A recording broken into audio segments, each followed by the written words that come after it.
Introduction.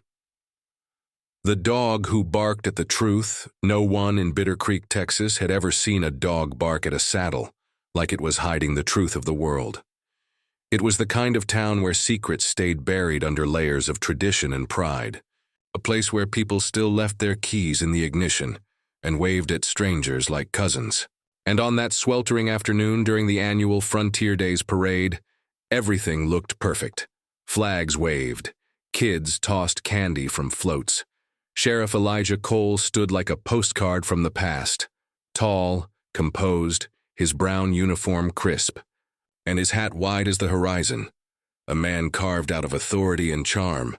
But sometimes the truth doesn't knock. Sometimes it barks. Bronco was new to Bitter Creek, a sleek German shepherd with military training and a past that mirrored his handler's, sharp, scarred, and unspoken. He wasn't born to charm, he was born to find. And what he found that day would unravel everything this town thought it knew about its most trusted man. The dog was in formation, marching beside Eli, his handler, his partner. Eli was still finding his footing here, a transplant from Austin with more muscle memory than small talk.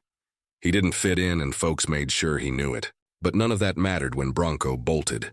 Without a command, without hesitation, Bronco veered off the parade route and sprinted toward the sheriff's barn. At first, the crowd chuckled. "Guess he smelled a steak," someone called out. But Eli didn't laugh. His voice cut through the air. "Bronco, heel!" He chased after him, boots pounding the gravel, heart rising with every step. Because Bronco didn't bark unless something was wrong. Inside the barn, Bronco stopped at the sheriff's saddle, a well-oiled, polished heirloom resting on a cedar. Reckon he barked not a playful yip, but a deep, furious growl, hackles raised, teeth bared. He clawed at the leather strap like it was hiding a ghost. Sheriff Cole arrived moments later, smiling at the scene. "You sniffin' for gold in there, boy?" he joked. But Bronco didn't move. He didn't blink.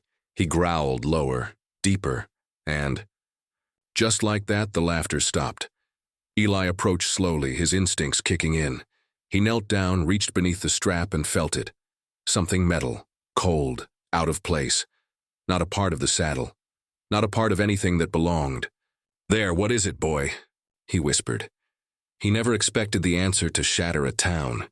This is the story of a dog who barked at more than a saddle. He barked at a secret buried under badges and silence.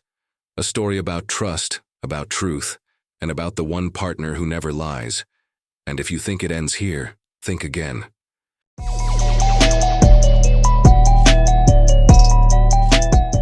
Eli had felt the weight of suspicion before, in war zones, in interrogation rooms, in empty streets where silence held its breath. But never like this, never over something as simple, as ordinary, as a saddle. The barn was still. The chatter of the parade faded outside like it belonged to another world. Bronco stood rigid, a statue of instinct, his nose pressed against the leather strap of Sheriff Cole's saddle. Every muscle in his body vibrated with tension, not fear, not confusion, purpose. Eli stepped closer. "Easy, boy," he murmured, kneeling beside the dog. His fingers reached under the girth strap, slow, steady, the way he used to disarm roadside traps. Then he felt it, cold, hard, metallic. Not part of the saddle, not even close. His pulse quickened. "What do you think you're doing?" came the sheriff's voice, calm but with an edge so sharp it could cut bone. Eli didn't look up. "He's alerting. I need to see what it is." Sheriff Cole chuckled, but the sound didn't reach his eyes. "You think I'm hiding contraband in my own saddle?" Eli stood slowly, his hand still tingling. "I'm not saying anything, Sheriff. I'm just following protocol." "Well," Cole said with a dry smile, "there's nothing in there but leather and dust. You can log that." The tension in the air was electric. Few townsfolk had wandered to the barn entrance curious. They'd seen the dog break formation. Now they saw two men locked in a quiet standoff. One held the law. The other held the truth, maybe. "Let me check it," Eli said again, quieter, now. Sheriff Cole stared at him for a long, long second. Then with deliberate ease, he unbuckled the strap himself, lifted the saddle off the rack, and let it fall to the hay-strewn floor with a heavy thud. Nothing spilled out. No gun, no metal. Just dust. Eli's stomach dropped. He blinked, knelt again, ran his hands along the underside. Nothing. Bronco whined beside him, confused. His nose still pointed toward the saddle like it betrayed him. "Looks like your mutt's lost his touch," Cole muttered, brushing hay from his gloves. "Might want to get him checked out." Eli didn't respond, not because he believed it, but because doubt had crept in, cold and cruel. Had he imagined the metal? Was he chasing ghosts? That night, Bronco refused to sleep. He paced the bunkhouse, then the barn, ears twitching at every creak of wind. He sat beneath the window of the sheriff's office and stared at it like waiting for a secret to crawl out. He didn't eat, didn't drink, just watched. Waited. Eli watched him. "What are you trying to tell me, boy?" He remembered something his old captain had once said. "You can lie to yourself, but the dog always knows." Bronco had saved 3 lives in Austin during his first year. He'd found a kidnapped girl in a storm drain, sniffed out a live wire buried under flood rubble. He didn't make mistakes. But now, in this quiet little town where nothing bad was supposed to happen, he was telling Eli something was wrong. Very wrong. The next morning, Bitter Creek buzzed with rumors. "Dog went nuts," someone said at the cafe. "Tried to tear up the sheriff's tack," muttered a rancher. "Too much time in the city, that handler," said another. "Dogs like that need fields, not sidewalks." Eli walked in for coffee, every eye on him. He nodded, sat at the corner table, Bronco by his side, silent but alert. Mags, the waitress, poured him a refill. "You look like someone ran over your faith and didn't bother stopping." "Just tired," he said. "Your dog doesn't look tired. He looks like he's listening." Eli followed Bronco's gaze, out the window, across the street, to the sheriff's barn. Later that day, Cole sat in his office with the blinds drawn. A sealed manila folder lay on his desk. He opened a drawer and placed it next to something wrapped in red fabric. Then he pushed the drawer shut, jaw clenched. Back at the barn, Bronco's obsession grew. Eli decided to test him. He took the dog, on a walk around Cole's property. Bronco led the way, past the corral, beyond the shed to a dry creek bed that hadn't seen water in years. He stopped, sniffed, whimpered, then began digging. Under a pile of loose rocks, Eli found it, a spent shell casing, weathered but clear, and unmistakable in caliber. It matched the weapon missing from the evidence locker a month ago. Eli held it in the fading light. "Now why would this be here?" That night, he reviewed old files, evidence logs, transfer records. The stolen gun had vanished during a routine move between counties. The last signature on the paperwork?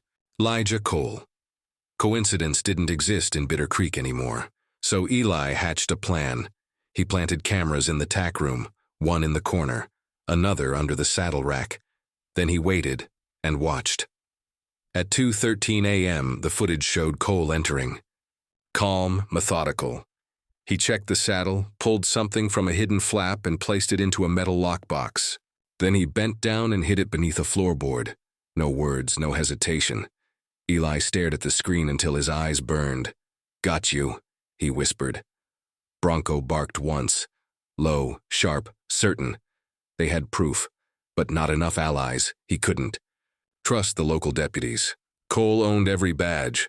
But there was one hope, Deputy Harper, a no-nonsense officer from Amarillo. She wasn't local. She wasn't compromised.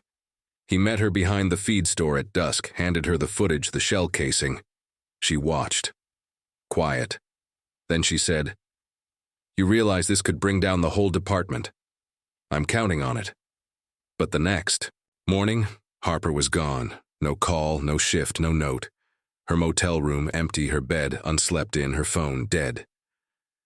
Eli stood on the porch of the bunkhouse, staring at the rising sun like it was accusing him. Bronco beside him, ears up, nose twitching. The saddle was still in the barn, the floorboard still sealed, but someone was watching, and Bitter Creek, once a place of parades and pie contests, had just turned into a powder keg with a burning fuse.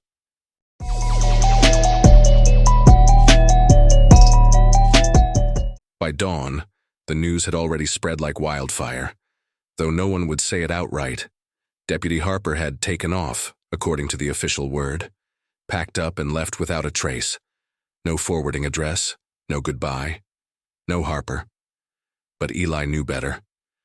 People don't vanish without reason. Bitter Creek, for all its folksy charm and old-time values, had a strange way of tidying up its messes, quietly, neatly, without ripples. At the cafe, they were already rewriting the story. Guess the city. Life didn't suit her, Mags muttered to a customer at the counter. Never trust someone who orders salad in a steak town, another chimed in. Eli sat at his usual booth, Bronco lying silent beneath the table. His coffee tasted like ash. Outside, Sheriff Cole's cruiser gleamed in the sun, parked casually across the street. He watched the townspeople, smiling, laughing, going about their day like nothing had shifted. But something had. He could feel. Bronco, too. The dog had been on edge since the footage. Every sound made him flinch. Every breeze set his ears twitching. He circled the barn twice that morning, then sat stiffly by the feed bin, his nose glued to the floor. Eli had buried the lockbox elsewhere, under a rocky overhang out past the canyon trails where cell signals died, and secrets stayed hidden. But that didn't mean they were safe. That night, Eli reviewed the camera footage again. He fast-forwarded through hours of nothing until a faint blur caught his eye. A figure, moving near the barn. Just a flicker, gone before the timestamp changed. They were being watched. Still, he wasn't ready to give up. He wasn't ready to run. He needed more. More than footage. More than a bullet casing. He needed testimony, a link, a name. He thought of Addie. 9 years old, sharp-eyed, soft-spoken, the only soul in Bitter Creek who saw Bronco not as a threat but as a confidant. The next afternoon, Eli drove to the elementary school. Addie was on the swings, her boots dragging slow lines in the dust. When she saw him, she smiled, but not fully. "You here for Bronco?" she asked. "Not this time," Eli said gently. "Just wanted to talk." She hesitated, then quietly.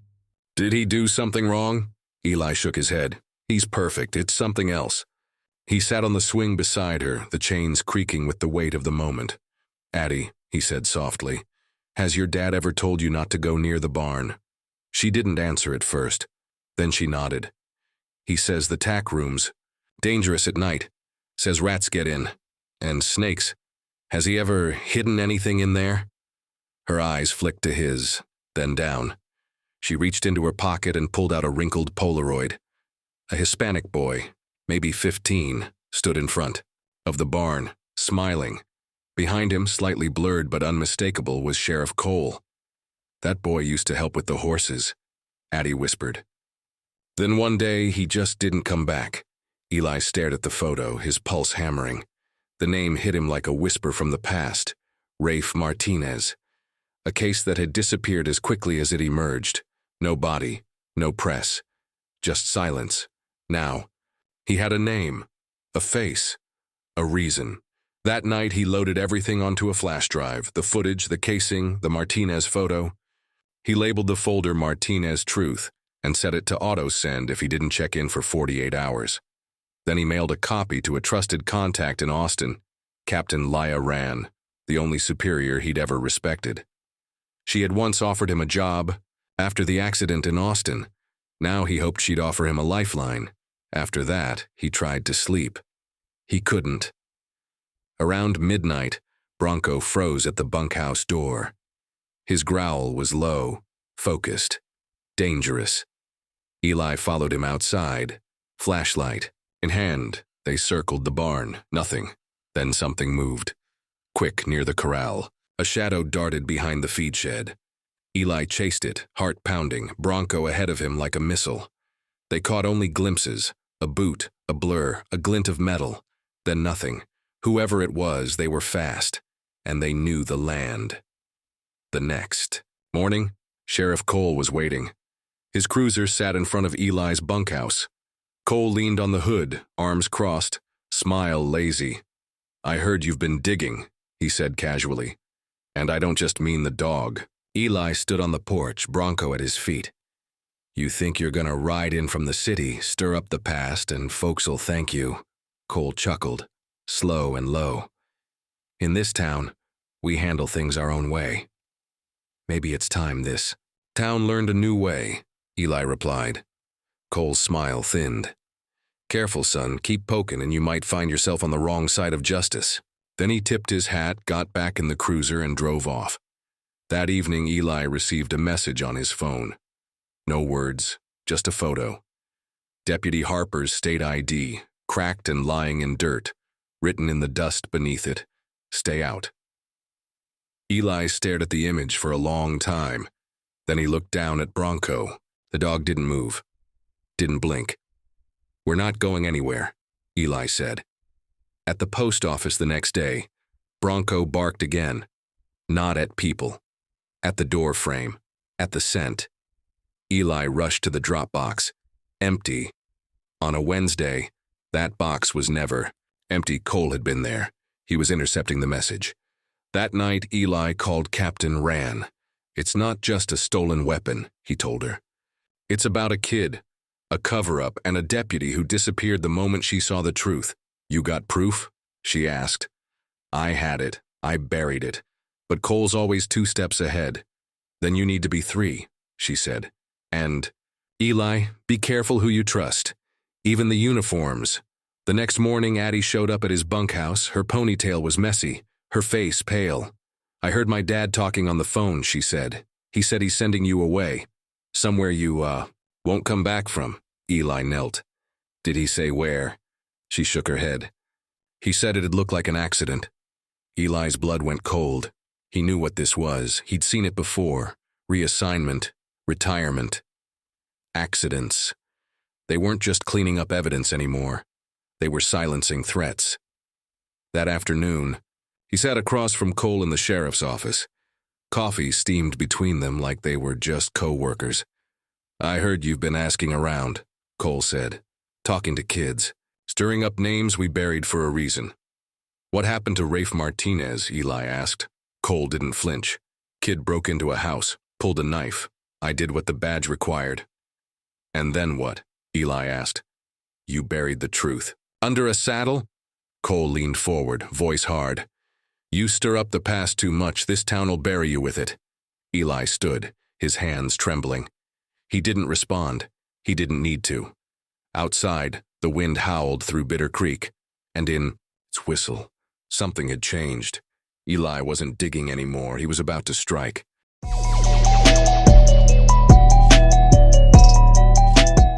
That night, the wind in Bitter Creek didn't howl. It whispered. Eli stood at the barn with Bronco, flashlight clipped to his shoulder, crowbar in hand. He could feel it. Something heavy in the air, not just fear, not just defiance. Truth. Waiting. To be pulled into the light. Bronco sniffed around the feed bin again, more certain than ever. His tail didn't wag. His ears were rigid. Eli took a breath, knelt, and slipped the crowbar under the edge of the old floorboard. With one strong pull, it cracked upward. Dust and hay scattered. There it was. The lockbox. Scratched. Dented. Unlocked. Eli's. Hands trembled as he lifted it out and pried it open. Inside lay a gun. Not just any gun, the gun. The one reported stolen from the evidence locker. Maintained, clean, recently used. And beside it, folded neatly, was a police report, typed, unstamped. Unfiled victim. Rafael Martinez, male, 15, suspected armed robbery. Location. Abandoned farmhouse, outskirts of Bitter Creek. Responding officer, Sheriff Elijah Cole. Outcome, fatal shooting. Status, justified. But there were no supporting statements, no autopsy, no official chain of custody. Just words on a page. Manufactured and buried. Eli's blood ran cold. He remembered whispers about the Martinez case from back in Amarillo. How it had disappeared off the radar. How it had been cleaned up. Now, holding that gun and that report, it wasn't a rumor anymore. It was real. Bronco growled low beside him. "They covered it up," Eli whispered. "They erased him." Snapped the box shut. The next morning, the town carried on like nothing had changed. The mayor judged pies. Kids played near the general store. Sheriff Cole shook hands with ranchers. But Eli saw it, just for a second, the flicker of tension behind Cole's eyes. Cole knew, and now, Eli knew he knew. He didn't go back to the bunkhouse. Instead, he headed for the canyon, out where voices didn't carry. He dug a shallow hole beneath a split rock and buried the lockbox again. Then he marked it with a carved stone, not to hide it, to protect it, because things were spiraling now. And Harper was still missing. That evening, Addie appeared at Eli's door. No warning, no words, just her, a backpack slung over one shoulder and fear in her eyes. He was yelling on the phone again, she said. He said, if you keep asking questions, it's gonna be your name they whisper next. Eli knelt, heart pounding. Did he say anything else? She nodded. He said you wouldn't come back, that he'd make it look clean. Eli didn't ask how much she understood. She was 9, but smart. Smarter than he ever wanted a child to have to be. Later that night, he uploaded everything he had to a flash drive. Then he sent it to Captain Laya Ran with a message. This town is lying, and it's killing people to keep the lie alive. Ran didn't hesitate. She responded within the hour. Meet me in Amarillo. I'll bring state agents. But when Eli returned to the bunkhouse the next morning, something was wrong. Tommy Brewster, the old rancher who'd been helping keep Bronco safe, was gone. The place had been ransacked. Drawers open, mattresses sliced. Bronco was outside, tied behind the shed, unharmed, but growling. The air was thick with warning. Carved into the side of the wooden door, in deep, deliberate scratches, were 4 words. Last warning, next time. Eli untied Bronco. The dog didn't bark. He just looked up, eyes burning with fury. Let's finish this, Eli whispered. He didn't sleep that night. Not from fear. That had passed.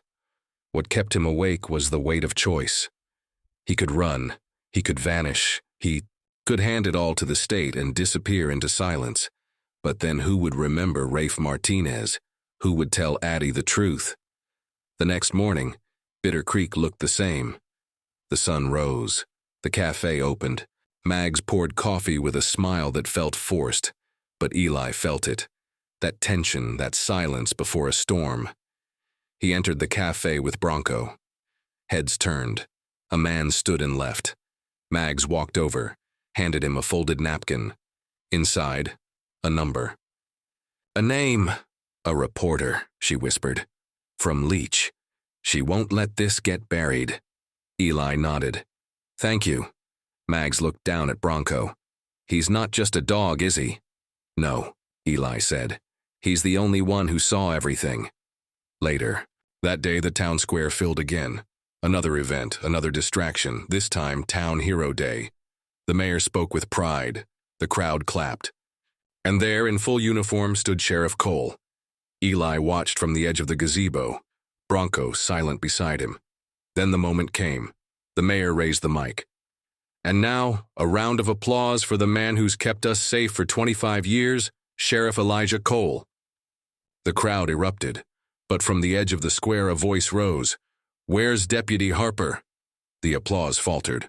Another voice echoed. Yeah, where is she? Sheriff Cole stiffened. Eli stepped into the open, flash drive in hand. Tell them, Sheriff, he called. Tell them what happened to Harper, to Rafe Martinez, gasps, whispers. The crowd shifted. Cole's voice was calm. This man doesn't work here anymore. He's trespassing. Please disperse. Eli raised the flash drive.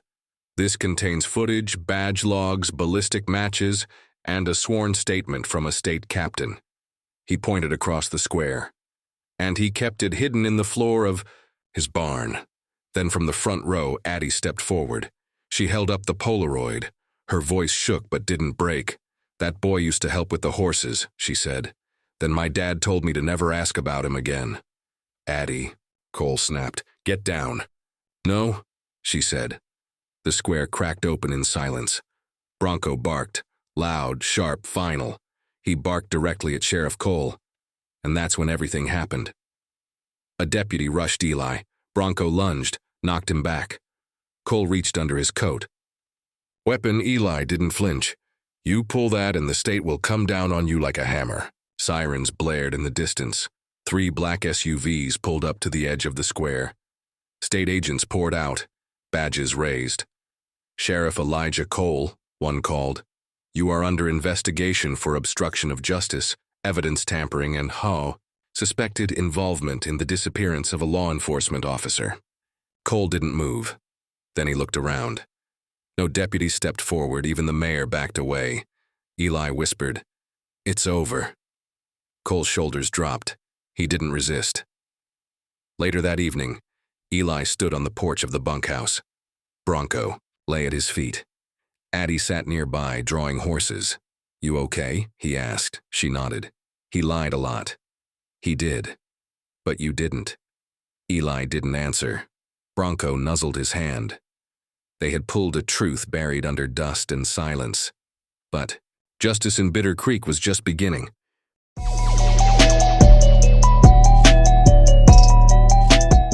The morning after Sheriff Cole was taken into custody, Bitter Creek didn't erupt in chaos. It did something stranger. It got quiet. The kind of quiet that seeps into woodwork and lingers in the corners of windows. A hush that follows a long, sharp cry. The town didn't know how to process what had happened. The parade, the arrest, the Polaroid in Addie's hands, it shattered something. Not just their image of a man, but their belief in the system he embodied. At the sheriff's office, the brass nameplate had been removed. In its place, a handwritten note taped to the glass. Acting Sheriff Harper. Her badge had been found in a shallow grave. Her body hadn't, but she was remembered. The governor issued a statement, called her a quiet warrior of the badge. Eli thought it was the first true thing he'd heard from a politician in a long time. Harper had believed him, had acted on truth, and for that she vanished. Eli didn't leave right away. He didn't announce he was staying either, he just didn't go. The town needed Bronco, and maybe, just maybe, it needed him too. At first, the stares lingered. Old whispers turned inward. The same voices that once dismissed Bronco as city-trained, and Eli as too green, now mumbled apologies through coffee cups. But Bronco didn't hold grudges. He greeted every hand the same, with a gentle nudge, a low tail wag. Even those who once crossed the street to avoid him. Maybe that was Bitter Creek's first real lesson. Dogs remember, but they don't hate. On a Tuesday morning, Addie showed up at Eli's bunkhouse with 2 cinnamon rolls and a paper napkin. One was perfectly golden, the other half burnt. I made these, she said proudly. He bit into the charred one and smiled. Best breakfast I've had in a while. They sat on the porch. Bronco curled between them and watched the town shift. Not quickly, not loudly. Like rain soaking into dry soil, bit by bit. You still gonna leave? Addie asked after a while. Eli shrugged. Not sure yet. She paused. If you do, can I visit Bronco? You don't have to ask. He's your friend too. She smiled. Then her expression shifted. More serious. More fragile. Do you think my dad ever loved me? Eli didn't speak right away. Because how do you answer a question like that? He glanced at Bronco, who stepped forward, gently nudging her hand, then rested his head on her lap. Addie smiled through the tears she didn't try to hide. I think he did, Eli said finally. But he loved control more.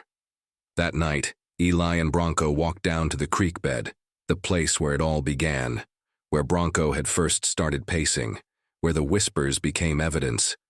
It was peaceful now. Too peaceful. Feels like something's missing, Eli said aloud. Bronco looked up, ears perked. I don't mean danger, Eli added. I mean purpose.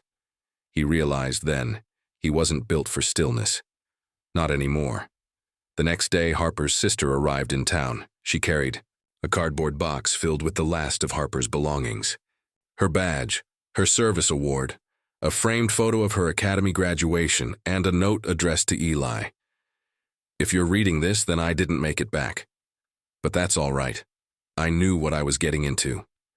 Just promise me one thing. If the EU truth ever comes out, don't stop. There are more towns like Bitter Creek, more dogs like Bronco. Keep going. Eli folded the letter and slid it into his coat pocket. Then he did what he'd been putting off. He booked 2 one-way bus tickets. 1. For himself. 1 crate for Bronco destination, wherever truth was still waiting to be dug up. Before they left, the town held a small gathering. They didn't call it a parade. Bitter Creek had seen enough of those. They met by the war memorial. Mags brought her pecan pie. The mayor, now visibly humbler, spoke briefly about courage and sacrifice. But the moment that mattered came from Tommy Brewster, the old rancher who once called Bronco a city dog with an attitude. He stepped up, hat in hand. That dog, he said, nodding at Bronco, saw what we didn't, smelled what we ignored, and barked at what scared us. He ain't just a K9. He's the reason this town still has a soul. No one clapped. Right away, they were too busy wiping tears. Then the sound grew, not for ceremony, but for something real. In the front row, Addie held a new framed photo, Harper, Bronco, and Eli, standing side by side under a cedar tree. As the bus pulled away from Bitter Creek, Eli looked back one last time, not for closure, but for gratitude. He'd come to the town as an outsider. Now he was leaving as a witness. Bronco lay at his feet, calm, steady, eyes forward. Maybe that was the second lesson Bitter Creek had to learn. Sometimes, the bravest one in the room doesn't wear a badge. Sometimes the only one who can't be silenced. Walks on 4 legs and never stops barking until someone finally listens.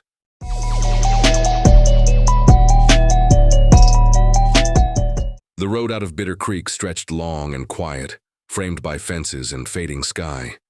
Eli sat by the bus window, his reflection half-shadowed in the glass. Beside him, Bronco lay inside his crate, calm but alert, like he knew they weren't. Just leaving a town but a chapter. They didn't speak, of course. Dogs don't talk, but they listen. And Bronco had heard enough lies to last a lifetime. The bus rolled past cotton fields and rusted mailboxes, past silence and memory. Eli closed his eyes, the weight of the past few weeks pressing down on his shoulders like armor, not to protect but to remind. Rafe Martinez, Deputy Harper, Addie Cole. Every name etched into the story like scars into skin. Permanent, painful, necessary. Somewhere behind them, Bitter Creek was beginning again. The mayor had promised a new kind of leadership. The townspeople had promised to remember. And Addie, brave and wide-eyed, had promised never to forget. But for Eli, remembering wasn't enough. He'd seen how easy it was for truth to be buried. How quickly people looked away when it got too hard, too messy. He had watched a town almost lose its soul to silence. Almost, and now he couldn't stop. The note from Harper still sat in his jacket pocket. Don't stop. That was his new mission. He didn't know where they were headed. Not exactly. But the map in his mind was clear. Small towns, forgotten cases, lost names. Quiet injustices that wore uniforms and shook hands in daylight. Places where good men vanished and bad ones wore stars. That's where they'd go next. He'd start with a tip from Harper's last report, an old mining town 2 states over where evidence kept disappearing and no one ever questioned the sheriff's brother-in-law. It wasn't much, but it was enough. The sun was setting now, turning the landscape gold and rust red. Eli opened the crate door and let Bronco sit at his feet. The dog stretched, yawned, then rested his head on Eli's boot. You ready? Eli whispered. Bronco wagged his tail once, always. And just like that, the silence broke. Not with applause, not with sirens, but with something far quieter, far stronger. Resolve. This wasn't the end. This was a beginning, because justice doesn't end with one arrest. It begins with those willing to chase it through shadows, to dig past the dust and bark until someone finally says, I believe you. And somewhere out there, another saddle sat untouched. Another secret hidden in plain sight. Another dog listening. And another man wondering if anyone would care enough to notice when the barking starts. Eli and Bronco would be there. They would listen. They would dig. They would speak up for those who couldn't, because sometimes the truth walks on four legs. And sometimes justice starts with a single bark.